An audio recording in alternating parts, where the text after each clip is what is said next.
Donc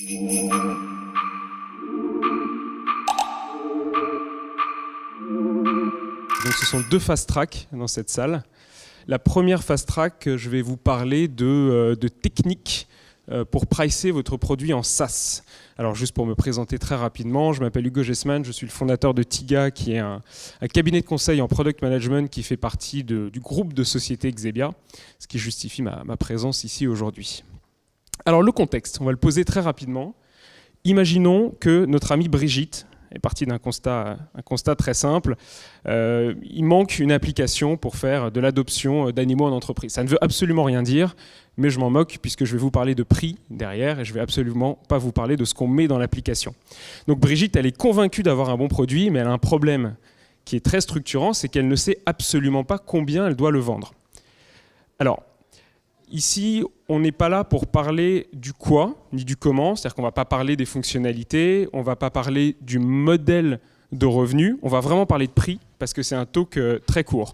Donc on va admettre que le produit dont Brigitte était notre product manager est en SaaS, et on va aussi admettre qu'elle a établi un modèle de souscription, donc c'est du B2B, les entreprises ont accès à plusieurs modèles, et ce qu'on va essayer de voir, c'est comment utiliser quelques techniques pour déterminer le prix de l'offre qui est censée être la best-seller, puisque c'est toujours le point de référence qu'on va choisir. On ne va pas pricer la plus basse ni la plus haute, on va pricer l'offre moyenne et on va construire les autres autour de cette offre centrale.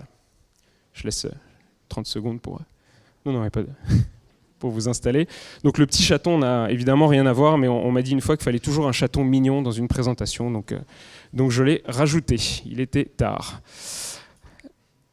Alors, quelque chose qu'il faut connaître avant de rentrer dans le vif du sujet des techniques de pricing, je pense que beaucoup d'entre vous ont déjà vu ça, ou pas, ça s'appelle la courbe de demande. C'est quelque chose d'extrêmement logique qui dit, c'est le tout ce qui est rare et cher, enfin c'est un peu tous ces poncifs qu'on a autour du pricing. C'est plus on vend cher, potentiellement, moins on a d'utilisateurs. Bon. C'est du logique assez implacable, mais ce n'est pas toujours vrai. Il y a l'effet contraire quand on a une courbe de demande inversée, ce qu'on appelle l'effet Veblen. C'est par exemple quand on a une paire de Nike et qu'à côté on a une paire de chaussures Decathlon, par exemple, qui vont être exactement les mêmes, mais tous les adolescents vont acheter la paire de Nike. Donc là, plus c'est cher et plus il y a de demande. Voilà, ce qu'on appelle une courbe de demande inversée. Et ça, c'est à garder en tête quand on fait du pricing. La suite de cette courbe de demande, c'est cette courbe ici. L'objectif, quand on fait un pricing, c'est de trouver un maximum local. C'est-à-dire, c'est de multiplier le nombre d'utilisateurs potentiels par le prix qu'on a choisi. Là encore, ça semble extrêmement logique, mais c'est bien d'avoir cette vision globale. C'est-à-dire que si on fait payer très très cher, on va se dire potentiellement j'ai moins d'utilisateurs. Si on fait payer très peu cher, il faut énormément d'utilisateurs, mais ce qui est intéressant, c'est évidemment la multiplication des deux. Et c'est ce point d'inflexion qu'on voit au milieu. Alors, pourquoi le pricing, c'est absolument fondamental? C'est évident, vous allez me dire, parce que sinon on ne gagne pas d'argent. Mais surtout, pourquoi ça doit être en cohérence avec la vision de son produit? Donc là, je fais un peu le lien avec le métier de Tiga aussi, qui est celui du product management et de la construction de la vision produit. Alors, le pricing, il a un impact très très fort sur la position sur le marché. Si vous voulez faire du luxe, il faut avoir un prix évidemment plutôt élevé. Si vous voulez avoir un positionnement luxe, si vous voulez faire du low cost, un prix beaucoup plus bas. Donc, bien sûr, votre image, votre vision produit doit être en cohérence avec le prix que vous proposez. Si demain, je vais acheter une Audi d'occasion sur le Bon Coin et que Audi sort son site en concurrence d'offres d'occasion, évidemment, je vais plus aller sur le site d'Audi qui va être bien léché que sur le Bon Coin, parce que j'ai une cohérence entre le prix du bien que je vais acheter et la vision du produit et la nature du produit que j'achète. Évidemment, le prix, ça a un impact très fort sur la décision d'achat. Donc, on a une mini stratégie de pricing, j'anticipe un tout petit peu sur la suite, qui est de dire le bon prix, c'est celui que paye un utilisateur avec un peu de douleur. Voilà, il sort sa carte bleue. Ça lui fait un peu mal, mais il paye quand même. S'il sort sa carte bleue qui ne regarde même pas le prix, c'est que vous n'êtes pas assez cher. Et puis s'il ne sort pas sa carte bleue, c'est clairement vous êtes trop cher, quoi. Ou en tout cas, il n'a pas trouvé la proposition de valeur de votre produit. Donc bien sûr, votre prix, il faut garder ça en tête, impacte très fort sur le processus de décision. Troisième point, sur les ventes. La manière dont on vend un produit. Je ne sais pas s'il y en a dans la salle qui vendent des logiciels d'entreprise, du corporate software. la manière dont on vend ces produits n'est pas du tout la même que quand on fait du SaaS. Donc notre Brigitte, ici, quel est le prix qu'elle va décider a un impact sur la manière dont elle va pouvoir distribuer son produit. Imaginons qu'elle se dise « Ah, moi, c'est une licence, c'est 100 000 € par an, et puis après, il y a du récurrent, 10 000 pour assurer la maintenance. » Là, ça veut dire que, clairement, il y a des commerciaux qui sont intervenus, il y a eu des avant-ventes, donc il y a beaucoup d'investissements pour closer un deal. À l'inverse, à 10 € par mois, on ne fait rien. Hein. Le canal de vente, c'est tout seul, je vais sur le site web, je m'inscris, je vois si ça fonctionne. Mais il n'y a aucun effort commercial qui est fait quand on vend 10 € par mois. Et le corollaire de ça, c'est le niveau de service. À 100 000 € par an, si vous avez un problème et que vous êtes en Nouvelle-Calédonie, je me déplace. À 10 € par mois, je ne décroche pas mon téléphone. Parce que ça, évidemment, ça a un impact absolument énorme sur votre structure de coûts, et c'est ça qui fait que vous gagnez ou pas de l'argent. Donc il faut toujours l'avoir en tête. Quand des gens veulent pricer leurs produits très très bas, mais qu'ils ne se rendent pas compte, ils disent non, mais c'est juste une demi-journée d'installation. Ouais, mais une demi-journée d'installation, si on reprend la courbe de tout à l'heure, c'est pour que votre point de rentabilité il soit à 2 millions d'utilisateurs. Voilà, bon, je vous laisse faire les calculs. Vaut mieux pas être seul dans son entreprise et vaut mieux pas avoir besoin d'argent. On rentre dans le vif du sujet.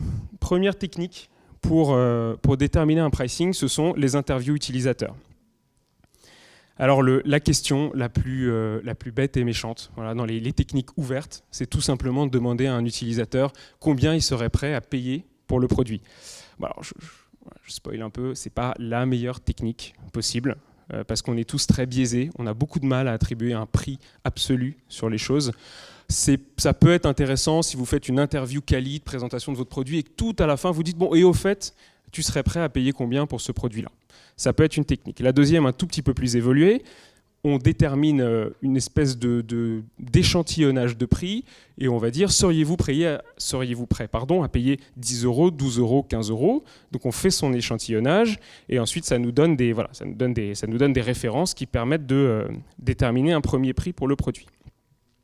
Si je pousse un tout petit peu plus loin, donc on fait, j'ai anticipé, on fait une échelle. Donc on fait plusieurs propositions de prix. Alors, ce qui est compliqué avec cette technique, quand on l'expérimente, c'est que ce que j'écris, ça peut paraître comme étant une négociation. Voilà, c'est-à-dire que les gens vont avoir l'impression qu'on ne leur pose pas vraiment la question, mais qu'on essaie de leur vendre le produit, donc ils vont tendance à dire ah non, là c'est trop cher, j'achète plus. Alors qu'au fond, ce n'est pas une négociation, c'est juste un benchmark pour savoir à quel prix on pourrait vendre. Et il y a une technique un tout petit peu plus avancée que je vais détailler sur le slide d'après. Donc, j'ai jamais réussi à prononcer le nom, donc je vous laisse le lire, c'est peut-être en trop petit. Von Festendorps, voilà. Price Sensitivity Meter. Ce qui est intéressant, c'est que ça a été fait en 1976. Donc on voit à quel point la technique est toujours pertinente et évidemment le SaaS à l'époque un peu balbutiant, mais la technique est toujours très valide. Après on a des techniques de questions indirectes, c'est-à-dire qu'en gros on ne demande jamais explicitement le prix mais on ne fait que de la comparaison. L'être humain est plutôt bon pour faire des comparaisons alors qu'il est plutôt mauvais pour répondre à des questions directement de combien ça coûte.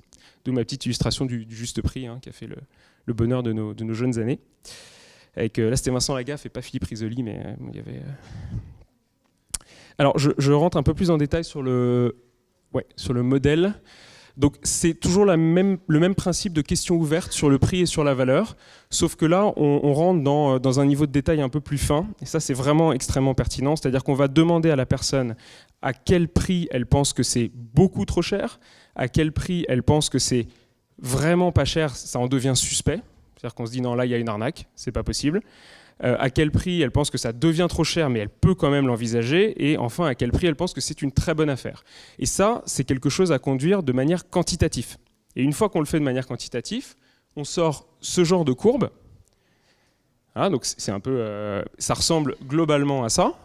Donc évidemment, c'est pas très lisible pour vous, mais c'est quand même intéressant de voir les différentes courbes, et ça nous donne un intervalle de prix qui est celui dans lequel on doit se situer, donc entre les points qu'on appelle marginal cheapness et marginal expensiveness. Les titres sont assez explicites et le but c'est de se situer entre les deux. Là encore, il faut du quanti, sinon on a du mal à avoir des courbes. Deuxième technique, connaître les ordres de grandeur de l'industrie. Donc le premier indicateur qu'on va regarder, c'est la marge brute. La marge brute, je pense que tout le monde est à l'aise avec le concept, je le reprécise rapidement, c'est le revenu moins ce qu'on appelle le cost of goods sold. divisé par le revenu. Donc ce qui est important là-dedans, il y a une erreur qui est parfois commise, on ne prend pas les coûts de développement quand on fait du SaaS. On n'inclut pas le prix de l'équipe de dev. On considère que ça c'est de la R&D, ce que vous voulez, mais ça ne rentre pas dans le calcul de la marge brute. Ce qui rentre dans le calcul de la marge brute, c'est le hosting. Quand on fait du SaaS, voilà, on est sur Amazon, ça coûte cher, c'est une solution très exigeante en ressources, ça c'est à compter. C'est tout ce qui est évidemment le service de vente, c'est tout ce qui est les logiciels tiers. Imaginons que notre solution SOSPA, elle repose sur une brique d'assistance vétérinaire, j'en sais rien, qu'on paye aussi un abonnement chaque mois. Ben ça, il faut le comptabiliser dans le calcul de la marge brute. L'onboarding, le coût, je disais tout à l'heure, c'est une demi-journée pour faire l'onboarding, bah ça rentre dans le coût. Et évidemment l'équipe Customer Success. Donc les ratios qu'il faut connaître quand vous faites votre simulation, une société SaaS qui marche très bien, la marge brute c'est entre 60 et 80%. C'est beaucoup, hein. Bon, pour ceux qui ont travaillé peut-être dans l'industrie, c'est quand même beaucoup. Et encore au-dessus, il y a le logiciel, Corporate Software, Oracle. Voilà, pour parler autrement. Est-ce que quelqu'un voit ce qu'il y a encore au-dessus? La drogue. Voilà. Le seul truc qui a une marge brute encore plus élevée, c'est clairement la vente de drogue. Donc on va peut-être s'arrêter au software, mais qui a quand même une très bonne marge brute. Pardon? Les noms de domaine, effectivement, c'est une petite niche, mais ça a l'air extrêmement rentable. Quand on a pris le marché, ça a l'air pas mal. C'est un peu comme une drogue finalement, on est obligé d'y revenir. À chaque fois, on est obligé de racheter des noms de domaine. Donc pour vous donner quelques ordres de grandeur très concrets, là j'ai fait quelque chose qu'il ne faut absolument pas faire, c'est oublier de citer ses sources. Donc elles sont tout à la fin, enfin il y a le site internet, mais ça c'est pas ce que j'appelle une source, donc elles sont à la fin du document. Donc ce qui est intéressant, ça c'est une étude qui a été faite sur la marge brute des sociétés SaaS qui sont cotées aux États-Unis. Donc on voit que leur évolution en année 5, c'est là où ils atteignent vraiment les seuils de marge très importants, puisqu'elles sont à 75% de marge brute à partir de l'année 5 et 50% en année 4. Toujours dans cette technique numéro 2, qui est les ordres de grandeur de l'industrie, il y a ce qu'on appelle le rapport entre le COCA, qui n'a rien à voir avec l'image, hein, vous l'aurez compris, et la LTV. Donc le COCA, c'est le coût d'acquisition, Cost of Customer Acquisition, et la LTV, c'est la Lifetime Value. Exemple très concret, on a travaillé avec une fintech qui a une lifetime value tout bête, SOSPA, je le vends 10 € par mois, un client il reste 3 ans, donc j'en tire 360 €. Voilà, ce que me rapporte un client sur le software, c'est 360 €. Maintenant, combien ça m'a coûté pour le faire venir sur le software? Et souvent, comme ce sont des montants qui sont petits sur du mass market, on se laisse aveugler par un coût d'acquisition faible. C'est-à-dire qu'on va dire ah oui, mais ça coûte que 150 €. C'est pas grand-chose 150 € quand on est dans une société. Oui, mais sur un client qui en rapporte combien? 180, 200. Donc ça veut dire qu'on a un coût d'acquisition qui est quasiment ce que rapporte le client. Donc là, on a un problème. Et ça, dans les métriques qu'il faut connaître, on doit avoir c'est empirique, hein, ces métriques-là. Voilà, n'y voyez pas des règles absolues, mais c'est quand même bon à garder en tête. On doit avoir une LTV 3 fois supérieure au coût d'acquisition. Et une autre métrique, c'est qu'on récupère le coût d'acquisition en 12 mois. Voilà, au bout de 12 mois de présence sur le logiciel SOSPA, j'ai remboursé mon coût d'acquisition. Et donc, un client devient rentable à l'issue de la première année. Technique numéro 3, l'équilibre financier. C'est tout bête, mais parfois, on n'a pas d'argent, quoi. Donc, on n'a pas toujours fait des énormes levées de fonds, on n'a pas toujours de généreux donateurs. Donc là, on peut calculer le prix de son logiciel par rapport à une cible d'utilisateurs. Alors on se dit, je pense pouvoir avoir 10 utilisateurs grands comptes à la fin de l'année. Combien il faut que je les fasse payer pour atteindre mon équilibre financier, pour financer mes coûts? C'est une technique de pricing. Toutes ces techniques, évidemment, il faut bien voir, aucune ne donne une réponse parfaite. Il faut toutes les balayer. À chaque fois, ça va donner des fourchettes de prix. Et puis on va taper un peu au milieu en fonction aussi de son intuition. Et c'est comme ça qu'on va déterminer un premier prix. Alors, technique numéro 4, juste combien de temps il me reste. Alors la technique numéro 4, c'est tout bête, c'est le benchmark. Alors le benchmark, c'est positionner le produit en comparaison d'autres produits. Alors de même type, ça paraît évident, mais il ne faut pas hésiter à aller voir des produits de types différents, mais qui ont un peu les mêmes canaux de vente, les mêmes structures, surtout dans le SaaS. C'est-à-dire que dans le SaaS, c'est quand même un écosystème qui est très riche, il y a énormément de logiciels. Ce n'est pas parce qu'on fait un soft RH qu'on ne va regarder que les soft RH. On va aller regarder tous les types de logiciels SaaS qui se font et on va essayer de positionner son produit par rapport à ça. Et voilà, effectivement, ce que je vous disais tout à l'heure, je pense que humainement, on n'est pas très bon pour déterminer un prix absolu, mais on est plutôt à l'aise avec les comparaisons. La difficulté de cette technique, son gros biais sur le benchmark, c'est qu'il faut aussi comparer les maturités des entreprises. C'est-à-dire que souvent, on va regarder les concurrents et on va se dire « Ah bah eux, ils font 12 € par mois ou eux, ils font 15 €. » Sauf que ça, c'est ne pas prendre en compte l'historique d'une société. Quand nous, on est une start-up, c'est pas parce que les voisins qui sont 3 fois plus gros, qui ont lancé un produit à 12 € par mois, ils n'ont pas forcément la vérité. Et puis, ils n'ont pas la même structure de coût. On n'en sait rien. Ça se trouve, ils ont cassé les prix parce qu'ils ne veulent pas de la rentabilité absolue, ils veulent se positionner sur le marché et ils veulent asseoir une notoriété et ils ont les finances derrière. Alors que nous, c'est ce qui va nous faire vivre. Donc ça, il faut vraiment se méfier quand on fait ce benchmark. Il faut aussi prendre en considération un contexte et un historique. Et la dernière technique, qui est aussi une technique de vente, une tactique de vente, c'est ce qu'on appelle le buy versus build. Alors ça marche quand on vend des softs ou du SaaS qui est un peu cœur business pour la société. C'est-à-dire que dans mon exemple de SESPA, aucune entreprise n'aurait l'idée de construire SESPA. On est bien d'accord, ça ne répond pas à un besoin core business. En revanche, vous faites un soft de RH, vous faites un soft de gestion des temps, un soft de je ne sais pas quoi, qui est plus dans l'activité. Toutes les entreprises se sont posé la question à un moment ou à un autre de est-ce qu'on le fait nous-mêmes ou est-ce qu'on le prend à l'extérieur ? Et ça veut dire qu'on est capable de faire une comparaison entre combien ça nous coûterait de le faire nous-mêmes, de le maintenir, et c'est souvent ça qui coûte cher d'ailleurs, versus l'acheter à l'extérieur. Et évidemment, le bon commercial, il va toujours dire « Non mais regardez, avec nous c'est fabuleux, vous le feriez tout seul, ça vous coûterait 150 000 €, alors que nous on vous le vend 10 000 € par an, donc vous économisez énormément d'argent. » Voilà, c'est pour ça que je dis que c'est aussi une technique de vente, mais c'est pas inintéressant comme benchmark, parce que la question va se poser beaucoup pour les boîtes. Les pure players du digital, j'ai un ami qui a monté une start-up qui fait un petit module de booking pour trouver des créneaux de rendez-vous, et il a été approché par Uber qui voulait utiliser son soft. Voilà, lui, il a développé son soft pendant 2 ans, ils étaient 2 ou 3. Uber, c'est une machine de guerre. Ils ont regardé, ils ont dit c'est cool, et puis ils ont dit on va le faire nous-mêmes. Parce que finalement, pour eux, le coût d'entrée n'était pas assez, c'était trop faible, donc ils ont pu mobiliser les ressources pour le faire eux-mêmes.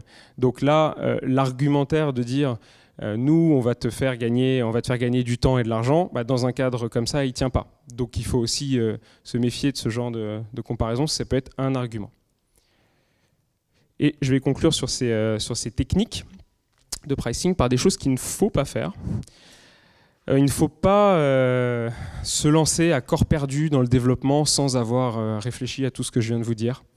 Quand même beaucoup de startups et même de grands groupes qui lancent des projets d'innovation, qui lancent des produits en autonomie, qui n'ont pas envie de se poser cette question, qui se disent on trouvera bien le levier de monétisation, on verra bien comment on va le vendre. C'est un peu repousser le problème quand même. Donc même si on n'a pas la solution absolue tout de suite, ça vaut le coup de se poser la question avant de se lancer dans des développements et de se rendre compte que ce n'est pas du tout monétisable. Le deuxième point, c'est baser son prix sur le coût et pas sur la valeur. Ça, c'est une pratique qu'on apprend beaucoup dans nos études. C'est la technique de pricing. On regarde combien ça coûte, on ajoute une marge et puis voilà, ça fait le prix du produit. Ça, c'est pas valide du tout dans nos types d'industrie. En SaaS, ça marche pas du tout. C'est ce que je vous expliquais avec la marge. Il est là le vrai calcul, il est sur la marge. Et surtout, il est sur la valeur. Expliquer à un client qui paye parce que on a juste pris une marge sur un coût de fabrication, ça n'a pas de sens dans nos types d'industrie. Ce qu'on vend, c'est de la valeur, c'est pas un prix. Copier bêtement la concurrence, donc ça je vous le disais tout à l'heure, c'est une source d'inspiration, mais il ne faut surtout pas se dire que parce qu'ils ont fait un prix, il faut qu'on applique la même chose. Avoir un pricing trop compliqué, donc là on est à mi-chemin entre la stratégie de pricing et la technique aussi qui permet de présenter son pricing sur une page SaaS. Je pense qu'on est tous dans la salle utilisateurs de au moins 4 ou 5 services en SaaS qu'on paye tous les mois, du Spotify à la brique technique, au software d'entreprise. Ce qui fait fuir les gens, c'est quand on ne comprend pas la page de pricing. Ça, c'est toujours un peu parce qu'on se dit combien je vais payer en fait là, c'est trop compliqué. Oui, tu rajoutes un module, tu rajoutes une ligne, tu rajoutes un machin comme ça. Donc ça, c'est à éviter. Penser que moins cher, c'est mieux. Ça aussi, faut arrêter de penser ça. C'est pas vrai. Surtout que ça crée un doute sur la qualité du produit. Faut pas faire de. Moi, j'ai enlevé pas mal d'éléments sur cette page, mais il y avait aussi le fait de ne jamais faire de discount à vie. Le discount à vie, c'est la dévalorisation de son produit. Il faut faire des discounts. Voilà. Il faut que j'arrête, j'ai presque fini. Et le dernier point, donc, c'est négliger le coût d'acquisition par rapport à la LTV. Et je finis avec mes 2 takeaways. Vous vous en doutez, il n'y a pas de technique miracle. Hein, je suis désolé pour ceux qui venaient ici en s'attendant à ce qu'ils ressortent avec directement le prix à l'euro près de leur produit en SaaS. Évidemment, il n'y a pas de technique miracle. Faites des tests. Il y a une histoire très marrante sur Internet. Il y a une boîte qui s'appelle BitSketch. Il a doublé son chiffre d'affaires, enfin son MRR, son Monthly Recurrent Revenue, en un mois. Est-ce que vous savez comment il a fait? Il a doublé ses prix. C'est bête, hein? C'est tout simplement pourquoi? Parce que c'est mon dernier slide. C'est parce qu'en fait, le prix, on s'en fout. La seule chose qui est intéressante, c'est la valeur qui est perçue. Et l'exemple de BitSketch, il est intéressant. Il faisait un soft pour faire des maquettes. Bon, très bien. Les gens l'utilisaient, ils payaient 20 € par mois. Ils y trouvaient leur compte. La fois d'après, il a essayé 40 € par mois. Bah, les gens, ils trouvaient toujours leur compte, ils trouvaient le produit absolument fabuleux. Bah, ils ont payé 40 € par mois. C'est pas éternel, hein, on est d'accord. À 350 € par mois, il serait dit, il nous prend vraiment pour des pigeons. Mais quand même, il faut bien raisonner toujours sur la valeur. Le prix, c'est une conclusion, c'est à la fin. C'est à la fin. C'est jamais un argument. Toujours la valeur. Je vous remercie.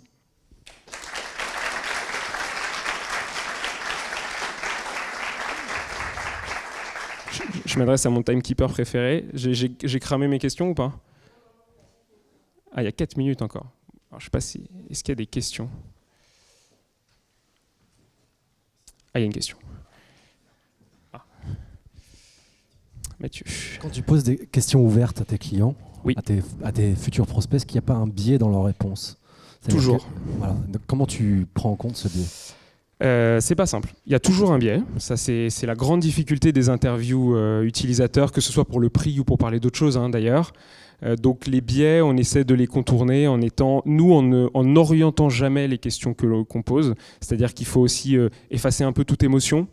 Quand tu pousses un prix, tu sous-entends pas que c'est pas cher ou que c'est une super bonne affaire, parce que là tu rentres dans une logique de vente et effectivement ça biaise. Une bonne pratique de test utilisateur, moi je ne paierai jamais pour des tests utilisateurs, parce que là, ça biaise quand même méchamment. Les gens sont quand même plus gentils quand ils payent, quand on les paye, pardon, pour qu'ils fassent des tests utilisateurs. Pas toujours vrai, hein, mais dans l'idée. Donc le biais, pas de recette miracle pour l'éviter, mais c'est garder cette neutralité, poser toujours des questions ouvertes, ne jamais leur demander de répondre par juste des oui/non pas argumentés. Il faut toujours essayer de comprendre pourquoi ils font une réponse et creuser. Toujours creuser. Mais il y a inévitablement un biais.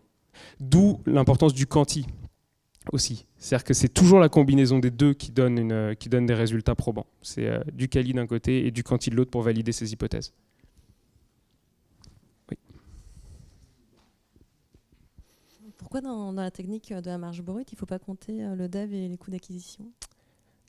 Alors, le coût d'acquisition, pour le coup, on le compte. Par contre, l'équipe de dev, effectivement, on la compte pas parce que comment dire? Parce que c'est vraiment la base de la création du produit. C'est l'équipe de R&D et c'est pas comme ça qu'on est dans des business qui sont scalables par nature. C'est-à-dire que ventiler le coût de l'équipe de développement, ça n'a pas de sens parce que ça aveugle sur le vrai calcul de la marge. Le vrai calcul de la marge, c'est j'ai un produit, il est fait. C'est vraiment la différence entre combien j'ai eu d'efforts pour vendre ce produit, pas pour le faire, pour vendre ce produit, et combien ça m'a rapporté. Surtout dans un business SaaS, l'équipe de développement, admettons qu'elle soit relativement stable, ce qui va m'intéresser, c'est à quel point je suis capable, une fois que j'ai atteint le product market fit, c'est-à-dire qu'une fois que j'ai validé que je réponds à une promesse de valeur, à quel point je suis capable de rendre mon business scalable. Et ce qui va donner cette réponse, c'est la marge brute. Si j'intègre l'équipe de développement, je biaise en fait ce calcul. Parce que j'intègre des coûts que je maîtrise complètement. Voilà. Donc, oui, on peut faire. C'est le même raisonnement qu'Apex. Enfin, exactement, on est sur ces raisonnements-là, mais tu vois un peu l'idée de ça? Oui. Oui, il y a une dernière? Non, pas de dernière? Non, bah non. C'est toi qui parleras moins, Pablo. Ah non, pas de dernière, bah très bien. Bah, merci beaucoup et bon après-midi.